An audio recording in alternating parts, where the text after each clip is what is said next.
بسم اللہ الرحمن الرحیم۔ ناظرین، یہ وی لاگ نمبر 353 کی پہلی قسط کا کچھ بقیہ حصہ رہ گیا تھا، وہ ہم آپ کے سامنے رکھ رہے ہیں۔ ہیڈنگ چل رہا تھا کہ رسول اللہ کے گرد خون ریز معرکہ، اس کا کچھ بقیہ حصہ رہ گیا ہے، وی لاگ کا بقیہ حصہ، وہ ہم آپ کے سامنے رکھ رہے ہیں۔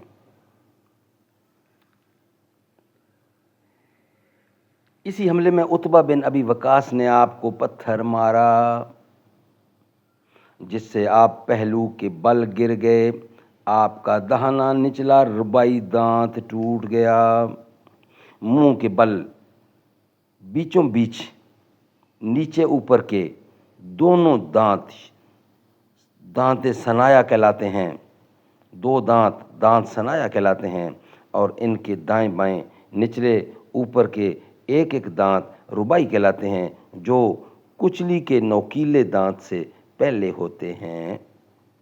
دانت ٹوٹ گیا اور آپ کا نچلا ہونٹ زخمی ہو گیا۔ عبداللہ بن شہاب زہری نے آگے بڑھ کر آپ کی پیشانی زخمی کر دی۔ ایک اور اڑیل سوار عبداللہ بن کمسا نے لپک کر آپ کے کندھے پر ایسی تلوار ماری کہ آپ 1 مہینے سے زیادہ عرصے تک اس کی تکلیف محسوس کرتے رہے، البتہ آپ کی دوہری ذرا نہ کٹ سکی۔ اس کے بعد اس نے پہلے ہی کی طرح پھر ایک زوردار تلوار ماری، جو آنکھ سے نیچے کی ابری ہوئی ہڈی پر لگی، اور اس کی وجہ سے خود کی 2 کڑیاں چہرے کے اندر دھنس گئیں۔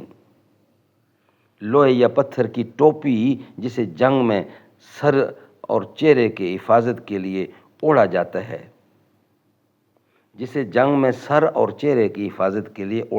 ہے،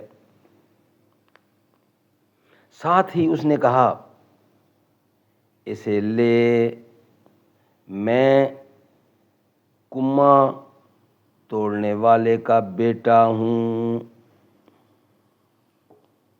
رسول اللہ نے چہرے سے خون پونچھتے ہوئے فرمایا، اللہ تجھے توڑ ڈالے۔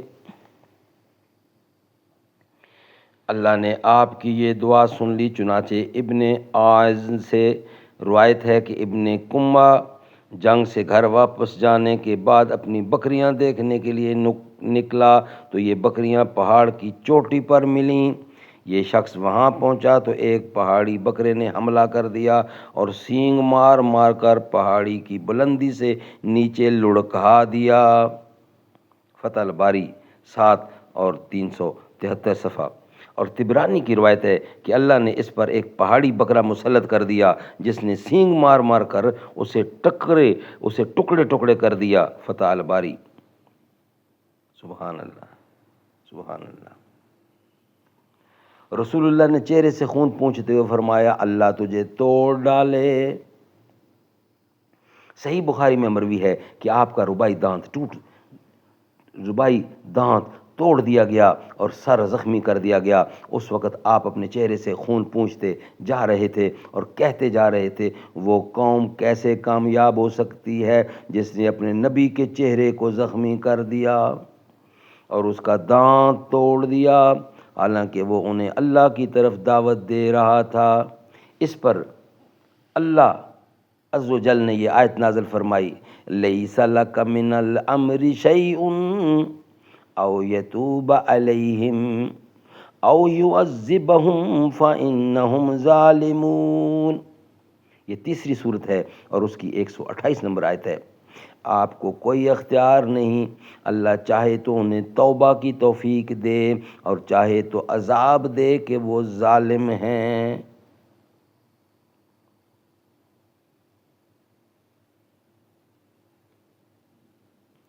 طبرانی کی روایت ہے کہ آپ نے اس روز فرمایا، اس قوم پر اللہ کا سخت عذاب ہو جس نے اپنے پیغمبر کا چہرہ خون آلود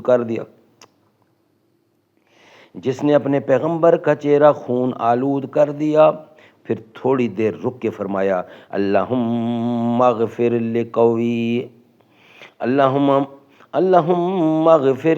لقومی فَإِنَّهُمْ لَا يَعْلَمُونَ، اے اللہ میری قوم کو بخش دے، وہ نہیں جانتی۔ صحیح مسلم کی روایت میں بھی یہی ہے کہ آپ بار بار کہہ رہے تھے رب اغفر لقومی فإنہم لا یعلمون، اے پروردگار میری قوم کو بخش دے، وہ نہیں جانتی۔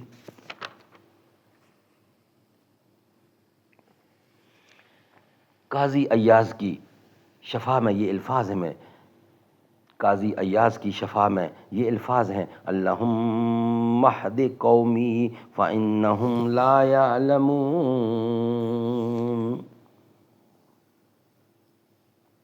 اے اللہ میری قوم کو ہدایت دے، وہ نہیں جانتی۔